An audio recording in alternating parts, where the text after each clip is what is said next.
On today's show, I made it to the flyout stage at Chicago. Yeah. Like only 11 people on the market per year get to even do that. That's and crazy. so I was very proud of myself. Right. I was just like, Yeah. I made it through the day. Amazing. I haven't been completely destroyed. Like, I'm proud of being here. And so I go to dinner because that's part of what happens when you're on the job market. You go to dinner with like 3 or 4 other faculty members, faculty members from that department. And they were an alcohol-heavy bunch. You're not supposed to like pressure job market candidates to drink, but they were, their booth, and so they can do whatever they want. So they were like, "We're doing wine, we're doing margaritas, we're doing shots. Everyone's getting in on this." Everyone who thinks academia is bored is like, "Oh my God, I want to go into this one," right? Exactly. It was a lot of fun. It was like a cool Mexican restaurant. And so I got like pretty drunk. And at that sense, I felt like I didn't have much at that point, I felt like I didn't have much to lose. And so people were asking about my interests, and I was like, you know what? I love podcasts, and I'm going to start my own podcast. Nice. Which is not something you say at a job interview. No, it's like, at all, right? You're not supposed to say that at all. No. Well, and I would say you're not supposed to say that in any job interview. Not even like in academia, which is sort of stoic and like has this very rigid thing. But like there are people who like, literally someone was showing me at Career Center, they tell people to take off anything related to entrepreneurship or sort of like, podcasts or things like that off it, because like people are like, oh, you can't have any interest other than the job. So, I think it's to your point, like, you were in the lion's den here and did the dumbest thing you're supposed to ever do, right? Just tell people, hey, I don't know if this is like a great analogy. It's probably a little unfair, but it's kind of like going to a banking like sell day and saying, oh, I'm going to take off 4 months to be on The Bachelorette. Yeah. Like people would just look at you and be like, all right, Totally. well, you do not have your priorities in order. Right, exactly. 5, 4, 3, 2, 1. Welcome to the Creator Institute podcast. Your host, Erin Koester. What more can I say about Kate Waldock? She is an awesome person to talk to. We've had the good pleasure of getting to know each other. She is a professor at Georgetown University in the finance department, dealing with all sorts of things like corporate bankruptcy, law, finance, small business, the whole enchilada. But we talk about today her other passion, which happens to be a podcast. She is the co-host of a podcast called Capitalisn't with a professor at University of Chicago, Luigi Zingales. And I think it's really interesting to hear her take on it. And in some ways, it might be the most epic beginning of a podcast that you'll ever hear, sort of around a bunch of colleagues that were pretty buttoned up on a job interview when she announced after one too many margaritas, I think I want to start a podcast. And from there, it snowballed into something that really has given her a different way to stand out. And we'll talk a lot about what it's like to create something in a world where there's sort of a little bit of hesitancy around her peers and colleagues. What is it like to be creating something when the rest of your buttoned up colleagues think, a podcast? Is that really a good use of your time? Is that a good use of energy? But what I think has been interesting to see is this really has helped her level up her brand, open some doors, and find a way for her to differentiate herself. It's a fun podcast. If you get a chance to listen to it, it's Capitalisn't. It's sort of a debate. It talks about cutting edge issues and really looks at some of the most important things. But her story is a fascinating one. One of the top academics who also has said, I want to find a way to sort of communicate differently. Kate Waldock, everyone, enjoy the conversation. It certainly is a fun one. Here you are doing something that is not normal in your field, right? Like, there's this like sort of, since I'm married to an academic, I know this, right? Like there's probably, and I'm guessing that you have probably been told, Kate, why are you spending time on this podcast when you should be out focusing only on your research? That's all you should do. Why are you doing other things? How do you reconcile this as the thing that you're doing? Because what's interesting is like students have come to me and said, oh, she's the podcast professor. So people like hear it, right? But like in your profession, there's sort of this like heavy, I'm guessing, skepticism. So maybe I led the witness on that one a little bit, but maybe take me to the start here of like how you hatched this crazy idea to decide to do a podcast. Sure. Your point is right. Like there's absolutely a stigma within the profession, within the academic profession, not just for having a podcast, but for doing anything that's not just pure research. Right. So caring about teaching is, that's exactly. not even it. Which is very sad. But even if it were like, oh, like I really enjoy golfing, which I don't, but I've never golfed before. But even if you make clear that you have a hobby that you care about too much, then people will start to kind of like look at you strangely. Honestly, my path into podcasting, I think, was a lot less deliberate than I would have liked it to be. It was like a happy accident, I guess. I really like podcasts. I realized around the age of 25 that I wasn't learning as much in a broad way than I would have liked to, that I was used to in college, where I had to like take like these core courses in areas that I didn't really care about. But I was like, oh, you know, I'm actually glad that like I went to a liberal arts school.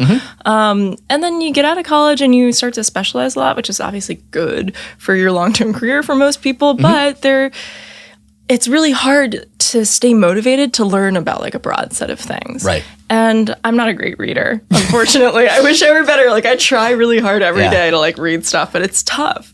And I set a goal a couple years ago. So it's funny. In context of this book class that I now teach, literally that January, I set a goal because I read all this stuff about how all the great CEOs, they read a lot. And I was like, I'm going to read more. And I've not read any more. I read probably less, except the books that my students and authors create, right? So it's like, that's great. It's good on one hand, but to your point about it, like, I think I couldn't find a way to motivate myself to learn by reading because I just like, there's all kinds of things that got in the way. So it's an interesting way, in my same token, of way to learn, but it is like a structured way to learn that, you know, not everyone wants to pick up a book, and I just don't want to do it either. Yeah, and I found myself thinking a lot about what type of learner I am. Like I hadn't had to think about that before, 24 or 25, because you're forced to learn in certain ways. But around then I was like, oh, I think I'm like a better auditory learner than I am a visual learner. And I also had a long commute because I was living in New York and living in Brooklyn in particular, going into Manhattan every day. And so I had this like hour of time when I wasn't really going to schlep around like a big book. And so I discovered podcasts because a lot of people told me, I mean, people like, I don't really know what the epicenter of podcasting is, but a lot of people talk about Brooklyn because of that commute. And because there's a lot of like young, kind of intellectually curious people there. So people had been talking about podcasts, and I started listening to them, and I started shopping around for ones that I liked, and I settled on like a few. And that became one of the best parts of my day. It was a commute and like listening to podcasts. And so I really loved them. And when I like things, I tend to like be a little obsessive about them. It's like, not only do I want to consume this, but I want to create it. Right. And so I had this goal in my mind of making a podcast one day, but it was a pretty fuzzy goal. Like I didn't have any clear ideas about how I was going to do that. It was just to me that like the objective of a PhD student is to get a job. That's right. It's like very singular. Like it's all people talk about. Get an academic job. And I didn't want to be distracted from that, but once you get the job, at least in finance, it usually, like you get an offer, maybe your first offer around February, and then you start working in September.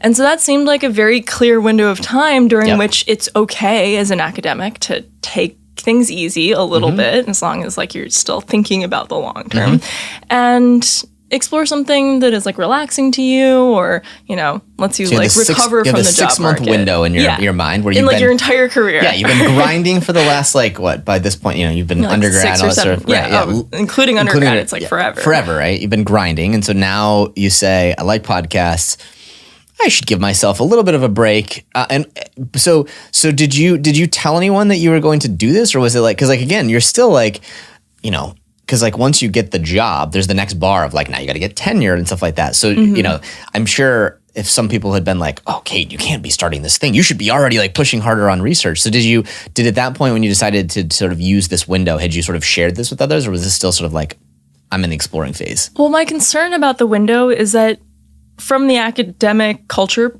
perspective, it is okay to take those 6 months off, but it's not okay to continue with the project. So if I had said, for example, I'm going to write a book in those 6 months, I think people would have been like, oh, that's great. Even if it's not a finance book, it's great that you're doing that. But if I had said, I'm going to continue writing books for the rest of my career, people would have been like, no, you can't do that. And a podcast, even though it takes like, there's some activation energy in which after you've launched the podcast, it gets a lot easier.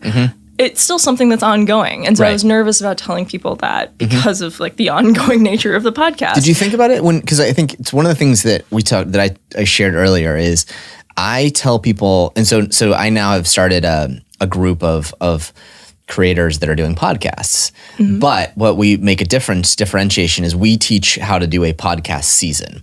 So there's sort of podcasting and there's a podcast season. So like NPR style sort of serial or those sorts of, like Adam Grant style podcast is a season. Did you ever think about, like, was in your head, was it once I start, like, this is something I sign up for forever? Or did you ever think about maybe I could just do 10 episodes and see if I like it? In my head at the time, and I still think this is sort of true, I had put podcasts into 3 categories. There's, as you said, the NPR type serial podcasts. There are the interview podcasts. Right. And there are kind of like news relevant podcasts. And I wanted to do the news relevant style podcast, and those tend to be ongoing. Right. Because the news keeps coming out. Exactly. Yeah. So it's not like a self-contained story. Right. And those tend to be like sort of fairly niche, driven by the sort of the power of the interviewer in that way, sort of the discussants in that way. Those are sort of like, I always describe it as the first one you talked about, the NPR style ones are sort of almost journalist style podcasts. The second ones are, I would call them, like the interview ones are basically, I'd call them personality driven podcasts. So they're driven largely by the personality of the host and the guest. So like it's like you have to be, Larry King is a great podcaster because he's a really good interviewer, right? Whereas like a lot of people who try it, like if they're not particularly good at interviewing, they're kind of boring to listen to. Oh, absolutely. Right. And then the third one that you're talking about is basically take smart people, give them a discussing concept. And so it's both their kind of ability to discuss, but also kind of threaded through a concept or a piece of news or piece of, relevant fact. Yeah. And I will say that I think that the personality of the host is just as important for the discussion-based podcast as it is for the interview-based podcast. Sometimes even more. That's true. Although I think you can fail. I think with an interesting topic can basically even like modest hosts could do okay with. I don't think it'll survive long term. Yeah. But I think like there's a lot of sports-based ones that just because people love sports, even if the hosts aren't particularly awesome, like, I don't know, whatever. Like, it's an interesting topic they'll go through. I think that, like, the Joe Rogan style, Larry King, like those ones, they really do, they die if you don't have great guests every time. Yeah. Yeah. And sports are great. Economics is not as fun as sports. It's true. So I thought, like, the personality element was pretty important. So before you started, as you're at this point, did you identify, I guess I always like to sort of hear the genesis, because you said, I like podcasts. I want to do a podcast. Was there this moment when it was like, I don't find a podcast that speaks to me? Like, was there a hole in the market that you saw, or was it, I'm going to do a podcast and I'll find a hole? Absolutely. So, no, I thought there was a big hole. Okay, got it. I thought there was a big hole for current events type discussions around business or financial news or economic news. Most of the podcasts that exist in that space, like Slate Money or APM Marketplace. I don't count, what's the NPR one? Planet Money. I don't count Planet Money in that category because I do think Planet Money is more narrative style. And I think we ended up doing something more like Planet Money. Anyway, foreshadowing. But that's not what I originally intended. I wanted a more like news, current events relevant podcast in the economics and finance space. A little bit more economics based than just like presenting the business news. Here's like what the 10-year treasury yield is today. More like a deep dive into issues of, why are stock buybacks actually not that bad? Everyone's talking about them. Stuff like that. And I thought there was a big hole there because it takes a little bit of expertise in that area to be able to like speak very deeply about it. And all the podcasts that exist were hosted by journalists. And I think that financial journalists, I don't want to sound like I'm dissing them because I think they're actually much better than academics at like being able to respond and discuss current events in like the financial sphere than academics are. But I thought that there were certain areas in which they were lacking like the depth, particularly, for example, when like discussing academic articles. I think that the Weeds podcast is kind of the closest example of what I had in mind, except with a couple academics rather than a couple journalists. Got it. So I thought there was a hole there. You're a little more intentional than you give yourself credit for. You were like... I guess. I mean, that was like the vision that I had. Sure. But I had no idea how to execute on it. And then I started like coming up with different ideas because I thought that it would be too hard to do that. Yeah. And so the next best alternative that I had was, well, going back a step, another thought that crossed my mind was, for the same reason that I listened to podcasts, like I was filling this void of like knowledge that I felt around my mid-20s. I also wanted to do something macroeconomics related because I don't know much about macroeconomics. Like I really wish I did, but I'm a corporate finance empiricist. I specialize in bankruptcy. Like, I'm not really sure what's going on when the Fed changes interest rates or like QE and how that affects interest rates are adjusted. Like, I don't know much about that. And I wanted to learn more about macro. And so then I thought, my next thought was, okay, I have a little bit of like Python natural language processing background. I want to know more about macroeconomics. So I'm going to start a really niche podcast where I use like textual analysis on like Fed minutes or any sort of meeting minutes that are coming out of the Federal Reserve, and then just do a podcast like the next day. Interesting. Being like, here are the trends. Got it. And so that sounds a little more like if you're, you know, taking like some of the academic paper type work that you would typically publish. It's almost like maybe you could, because it's some of the same like structural data analysis stuff that you would do, and then you would tell what it means. So that might feel like a little closer link towards your job, right? A little bit, maybe in a different area, but like, again, I can see like the structure you're in your head, probably like, okay, maybe this could be the skills I have and apply it in a different way and sort of share something interesting. Yeah, it felt like a better balance between like time consumption and like relation to academia. I know this thing. Yeah. It seemed like something I could pull off. Were you sitting there thinking as you're going into this one? Because as you start to go into this process of creating something like this, right? I mean, and I found the same thing. As I started to dig into it, I was like, shit, like if I'm going to make this at all valuable, like I got to actually like invest, I got to make it good, right? It's got to be interesting. Did you start to like have some doubts about whether you should do this thing, or did you have doubts even thinking like maybe I got to tie this closer to my job? Like did those sort of go through your heads as you're in the design phase? Absolutely. I was really nervous about the optics of it.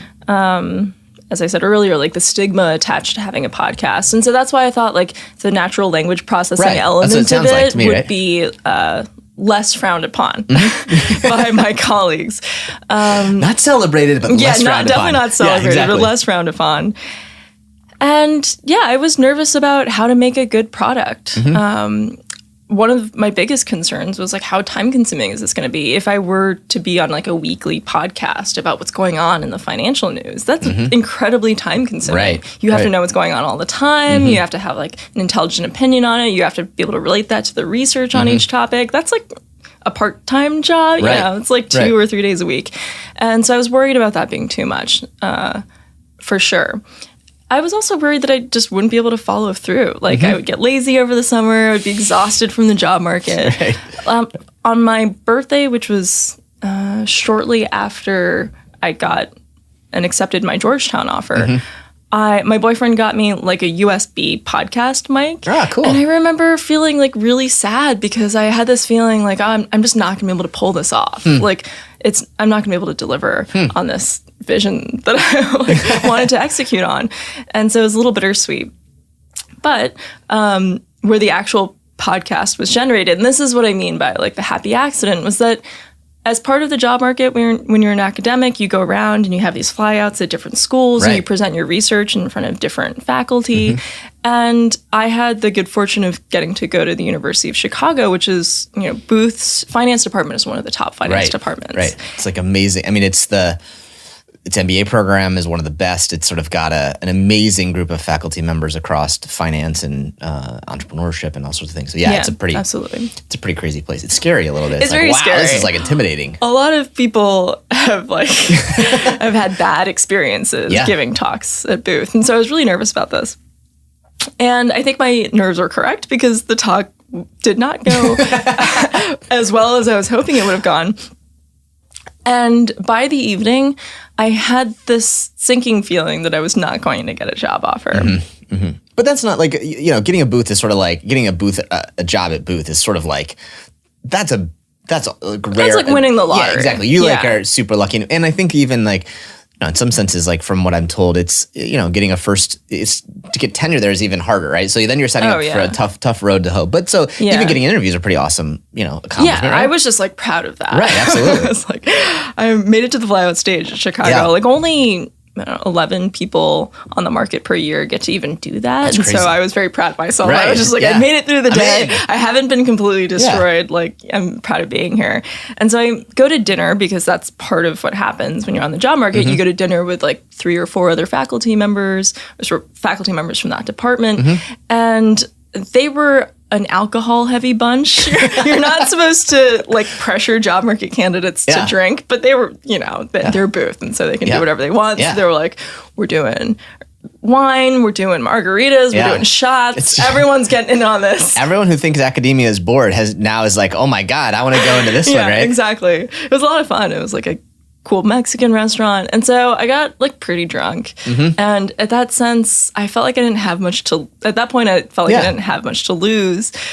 And so people were asking about my interests. And I was like, you know what? I love podcasts, and I'm going to start my own podcast. Nice. Which is not something you say at a job interview. No, it's like, at all, right? You're not supposed to say that at all. No. Well, and I would say you're not supposed to say that in any job interview. Not even like in academia, which is sort of stoic and like has this very rigid thing. But like there are people who like, literally someone was showing me at Career Center, they tell people to take off anything related to entrepreneurship or sort of like, podcasts or things like that off it, because like people are like, oh, you can't have any interest other than the job. So, I think it's, to your point, like, you were in the lion's den here and did the dumbest thing you're supposed to ever do, right? Just tell people, hey, I don't know if this is like a great analogy.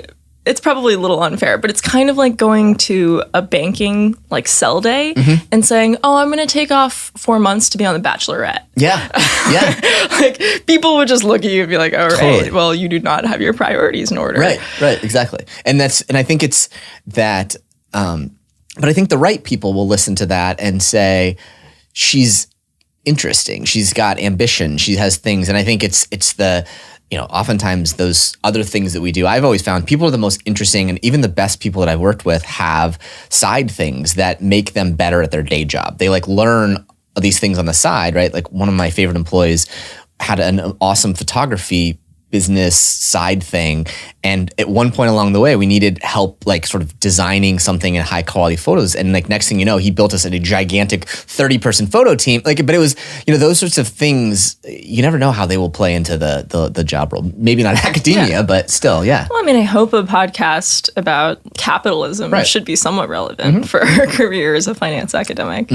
But yeah, so here you are doing shots to the podcast. Well, you said like the right people will pick up on value in someone thinking outside of the box. And I don't know if I was the value, but Luigi was the right person. Luigi Zingales, who is like a very senior, tenured professor at Chicago. You're sort of underselling. He's like, reputationally, he's like one of the handful of the most well-known in this field, right? Absolutely. He's like you do a little Googling and you're like, and I, just to be frank, I don't know much about the space, but you look and you're like, damn, this guy is like legit, right? With a capital L. So you're out there with this guy who everyone thinks of as this stoic sort of like big time like academic, and you say podcast, and turned out like ears perk up a little bit on that one. Yeah. Huh? He didn't show it at the time. I mean, no one seemed like particularly enthusiastic about the idea, but I think like in the back of his mind, he like lodged a little note. Yeah. He's like, this girl's interested in podcasting. I just have this vision in my head of the story of like, you're at this Mexican restaurant, you're doing shots, like there's like this, like the da-da-da-da-da-da-da, like in the background, and suddenly you say like, you're like the girl who says, and I'm going to launch a podcast, and the music goes dark and everyone turns at you, right? Like, right? Like, that's sort of what it was. Kind of, right? Like, so the drunk girl said that one, but it sounds like that, like, even though the record's scratched, that like some people were like, interesting. So how did that happen? What happened next then? So then time went on. I ended up signing with Georgetown. I was very happy about that. I like went back. I was fiddling with my job market paper. I was like thinking about new research ideas. And around May, I get an email from Luigi saying, I'm in the city and I have something to talk to you about. Do you want to meet in a couple days for lunch? And I was like, yes. Absolutely. Right? For whatever reason, I don't think he even mentioned podcast in that email, but I was like, he's going to want to do a podcast together. That's what like you this thought, is, really? I was like, this That's is cool. this is the thing that makes the most sense. Yeah. And so I was super excited. Yeah. And so we go to lunch and Would you like, take out this happy accident part of it, did you have in your mind to say like, I need to reach out to someone super senior to be a partner? Or was that like not on the roadmap that you were thinking about? Well, at that point, I thought that style podcast would be too much for me to handle. Interesting. And so I was no longer really looking around for like co-hosts. I do think that for a GabFest or discussion style podcast, two or three hosts total is like the ideal number. And I thought about who those people would be. I didn't really know well enough who they would be, but then I like dismissed the idea because I was like, even being one of three hosts is too much work for me. Yeah. And so at that point, I was thinking more about the like FOMC minutes text analysis podcast. And I had downloaded all of them and I was like trying to think about how to make it interesting. And then Luigi emails and he's like, let's talk about something. And so lo and behold, he asked if I wanted to work with him. And he was very upfront about the fact that there's a huge stigma about this. It might be distracting for your career. There will definitely be people who like say negative things about you behind your back because of this. But you said you like podcasts and I want to do one with you. And I mean, it's awesome even to like just think through that, because again, I think someone at that level, right, a senior tenured faculty member, you're always looking for reasons to work with them. And oftentimes it's to be like sort of the junior data monkey on a project. But to sort of, again, think of that as like being reached out to as a co-host, a partner, is sort of like an interesting elevation in the perception, right? You signaled, I want to do a podcast, and that signal was enough as a junior, sort of an associate professor now, to be able to sort of like level up your game quite a bit. Yeah. To be honest, I think the person who would fit best into that category of like leveling up is someone who is completely irreverent of title. Someone who's like, I don't care if you're like this chaired famous professor with a Wikipedia page who like has like 60,000 Twitter followers and who, I don't know, might hold some big position in like Italian government one day. Like we're on the same level. I think that I have some of that irreverence, but not necessarily enough. Like he's still very intimidating to me. And it's hard. Like we have a producer of our podcast. We're very lucky to have one. And he has to constantly encourage me to be like, oh no, like you're supposed to say what you think on this one. You're not supposed to just agree with Luigi. And so it's still scary. That's interesting. So how did it go from lunch to we're doing this thing? Like what was the sort of the process to sort of get this thing out there? Because, again, as you're sharing, it's like, this is going to be a fun little like side thing for a bit. And then, we'll see what happens thereafter. You gave yourself from like March until September. Yeah. And so by this point it's summertime, right? Yeah. So how did that play out? Like what was the sort of process from lunch to first episode? Well, it was sort of a blur, but I think we both knew that we needed a producer or someone who specialized in editing and sound production, because neither of us were going to pick up those skills and be able to do them long term. And so I started the search for a producer. Sarah Koenig scheduled a call with us. I love her. Like the cereal jingle is my ringtone to this day. Yeah, that's awesome. I'm a huge fan. And so I was just on the phone with her, like my jaw was on the floor the whole time. But she suggested a couple of producers to us. And so I started like the kind of headhunting search for a producer. And Luigi mentioned that he runs this journalist in residence program at the University of Chicago through the Stigler Center that he's in charge of. And he was like, oh, they would be the perfect people to ask about this because some of them either have podcast experience or are working on podcasts now. Right. And so we should give them some sort of pitch on what we're envisioning for this podcast and see how they react. And I was like, all right, cool. And so I like threw a couple slides together and he threw a couple slides together. And I go out to Chicago and like half an hour before we're supposed to meet with the journalists, he's like, oh, by the way, you're giving them an hour and a half long presentation. And like he didn't mention this at all before. And I think that it was maybe one of like his tests to see if I was up to the challenge of just sort of like being able to dive in. Right. And I think it went okay. We got some good feedback from the journalists. He didn't say no. He didn't pull the plug. Yeah, he didn't pull the plug at that point. Yeah. He's also, I think part of what makes him like so great at pretty much everything is that he gets excited about an idea and just is like ruthless until it's been executed on. An entrepreneur is the best thing, right? Exactly. Like you can't say no because you can't stop once you sort of do. I think there's one of my co-founders said, I'm often wrong, never in doubt. And I think that concept of like, you're wrong about the sort of the details, but you're never in doubt, we're going to do this sort of thing. And I think it's a trait that I found to be very, very common in entrepreneurs. Yeah. And I think, to be fair, that Luigi has a lot more of that than I do. He was just like, we're doing this, we're hiring people, I don't care, we'll figure out like the details later. And so eventually we got a bunch of feedback from the journalists and residents. We found a producer who was willing to help us. We had agreed that the subject matter, so there would be 2 hosts, him and I. The idea was that originally we were going to start out with a debate. And so we'd pick a topic and we'd decide who was on either side, and then we'd debate. That style didn't really go over great because I think we naturally, like academics in finance are not the most pleasant people to be around. Yeah. The culture of our seminars is that as hostile. soon as the person opens their mouth, you try and rip them apart. Yeah. It's fast. It's I would say as an outsider, I've seen this happen. It's uncomfortable to watch. It's incredibly uncomfortable. It feels like you feel bad, and like everyone in the room afterwards is like, that was great. And you're like, what the F just happened there? Like they didn't even say a word, and you started saying, I already saw this, I don't like this. Yeah. And it's very like, it does feel very confrontational. Like very combative. I'm around, I'm a recovered lawyer, and you guys make that feel like like hands and hugs. So. Wow. All right. Well, so I think we both sort of like reverted into that mindset as soon as we started debating each other, and it didn't come across great. Like as a podcast, we sounded too combative. It was uncomfortable for listeners. I sent it to my dad, and he was like Luigi already hates you, and I was like, no, we're on great terms. And he was like, that's not what it sounds like. You were just being mean to one another, and like.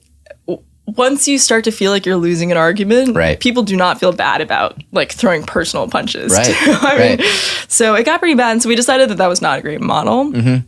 And so we moved to something that was a little bit nicer, which is that we spend the first half of a podcast just presenting ideas. And then we have just like a light discussion around the pros and cons of the idea at the end. And that's more of what it's evolved into. And so we came up with a couple podcasts, a couple pilots. We had one producer for one, and then our main producer for the other 3. And then we had to set up the launch. Like we had these like MP3 files kind of sitting on a hard drive. And it was like, now what? Yeah. And that all happened very quickly. It was, like we had a month or so to figure out the whole system. And this is sort of the summer. So have you started yet at Georgetown? Or no, so we had recorded stuff. So in the summertime, I think mostly we spent our time finding a producer. We picked the topics that we wanted to talk about for the first couple podcasts. Between maybe September and November, we recorded a few. We picked 4 out of 5 that we recorded. One of them was just terrible. and then we waited a couple months to think about marketing, to think about distribution and the actual logistics of it. And then December hits. We're about to go to this conference that all economists go to. I'm about to start teaching. And it's we well also past need to September launch when you said you were going to give myself to September. We were hoping that we would have it out by September. Of course. And we hadn't even like best laid plans, right? Yeah, and so I think we were maybe like 4 or 5 months behind schedule at that point. That's like on time is what I would say in the world of like, you're like on time at that point in my mind. Yeah, I didn't feel too bad about it. I mean, also there was no like particular reason that we needed to have things out in September versus December. And so the launch was just a blur. The way that podcasts launch work, you sort of just upload it to a site and then like hope that it gets out there. It's funny, very strange. The distribution methods are partially automatic. And when it's your first time doing it, you don't know like who to trust. You don't know which system to trust. And so for example, like if you upload your podcast to, I'm just going to call a podcast distribution center. You get this RSS feed, and there's all these automatic like bots that will scrape your RSS feed and put your podcast automatically on a bunch of podcast apps. But a big website like Spotify doesn't do that. Like you have to actually upload your actual RSS feed to Spotify and ask for special permission to do that. And so we had no idea like what apps were covered by Right. this scraper and which ones we need to apply to and all that stuff. But we just sort of did it. Right. And it sort of worked out. Yeah, it's interesting too. You realize, it's like this idea of like, okay, like now what? I remember you and I were like, so you were like, how do we get more people to listen to this thing, right? Like it's sort of like there's all these platforms, but it's really hard to break into attention. And I remember I shared the trailers for this podcast, and I think over the first day of like putting the trailers out on social media, there was like 6,000 people that watched the trailers. That's awesome. That's awesome. However, then you go into like the number of people that you can look on like iTunes about how many people like played the episode. It was 18. Oh. Right? And so like just to be real with people, and I think like it's a funny thing because like, and it's sort of what's important to know is like, I was super proud of it. I was excited and all these sorts of things. And like these trailers I thought were really great and I was excited to get people to do it. But there's like a disconnect of like attention is really expensive to get, right? In terms of like to get people to really listen to a 30-minute episode or whatever it is challenging. Yeah. And so I think it's interesting that I think podcasting maybe for me just in insight, it's like a really long term sort of, it is an investment because I think it takes time for people to decide to subscribe and then get the episodes automatically. But at the start, someone was sharing with me the average podcast on the first day has something like, I think it's something like 40 people listen to the first episode or something like that. It's very, very low. Yeah. And then over time, like it kind of grows. But the average podcast is downloaded by like 80 people. The average podcast episode, it's really small. Yeah. So it's a crowded space. It's crowded. Now. It's getting more and more crowded by the day. Yep. And it's tough. People are now impervious to all like the tricks that you can kind of use to get them to subscribe and follow. And yeah, it's a tough market. So I want to go into this like so I want to share one interesting story and then we can chat about it a little bit. So it's interesting, again, you as an academic taking this sort of bet on a new medium inside, it's broadly in your space, right? Like you're in finance. And so you're talking about finance, maybe not exactly your deep niche of bankruptcy, but it's interesting to think about how these new mediums in some ways need pioneers to sort of become part of the understanding. There was a professor of mine in law school named Oren Kerr.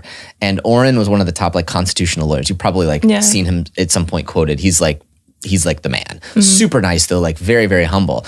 And he realized that for him to be putting out legal articles about things in Supreme Court, the time to write it and get it out there would take so long. And I went to law school, I graduated in 2006. So like in the 2004, 2006 time was like when the start of like blogging had become a thing. Like it was just starting to be a thing. Yeah. And so he said like, screw it, I'm not going to do the like long tail, like publish this thing in a law review because it will take me so long.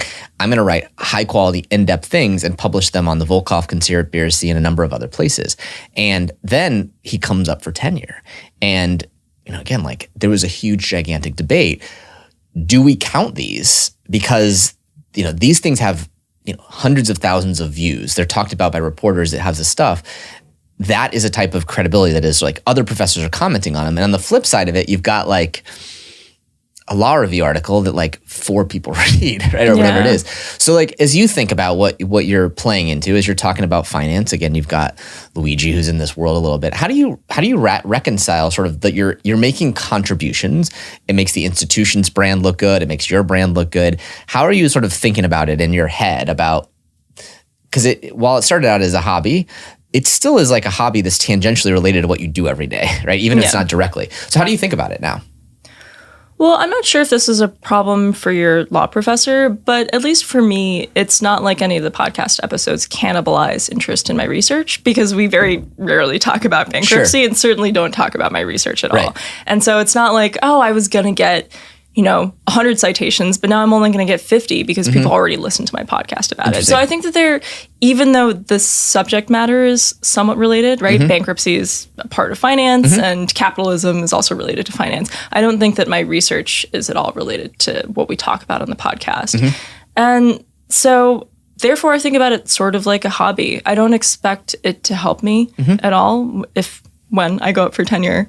And I'm just hoping that I meet the bar for tenure with my research. Interesting. And the only thing I ask is that the podcast doesn't hurt me. Yeah. Do you worry about that? Like, because you said Luigi came to you and said, like, some people are going to hate this. Does that ever cross your mind? Like, a little bit. But I think that if I meet the bar for tenure, people will say, all right, like she has this podcast, but she also was productive in research. And so we're not going to really like let the podcast influence us negatively. And that's kind of the way things work in academia, is that ex ante, like before you've produced a ton of research, if people know that you have a hobby, then they are very skeptical of you. But once you start to produce research in your field and then you prove yourself, you earn your stripes, then people look at the hobby and they're like, all right, fine, it's okay now. And I just hope that happens for me. Yeah, that's interesting. Have you had any surreal moments at all that people have sort of either in the industry or outside of it where sort of it's been, because again, I told you that a student came up to me who didn't know that I knew you and said, oh, she's the podcast professor. That's what they came up and described you as. And like, I just know you as Kate. Like, I mean, I just know you as Kate, right? I don't have that like thing. And so I like had to think to myself and I was like, the podcast professor. And I was like, does she mean Kate? But it was very funny. But have you had any sort of surreal moments where this sort of thing that you've done has sort of had any weird, funny, stories for you? I guess I'm trying to think. I don't think it's been surreal at all. But I think that I have a deep respect for journalists, even though it might not sound like I did. I have a deep respect for financial journalists, and I've weirdly got like a toe in their world now. And so I think whereas previously a financial journalist would have glanced at me and been like, I do not care in the least bit about that person.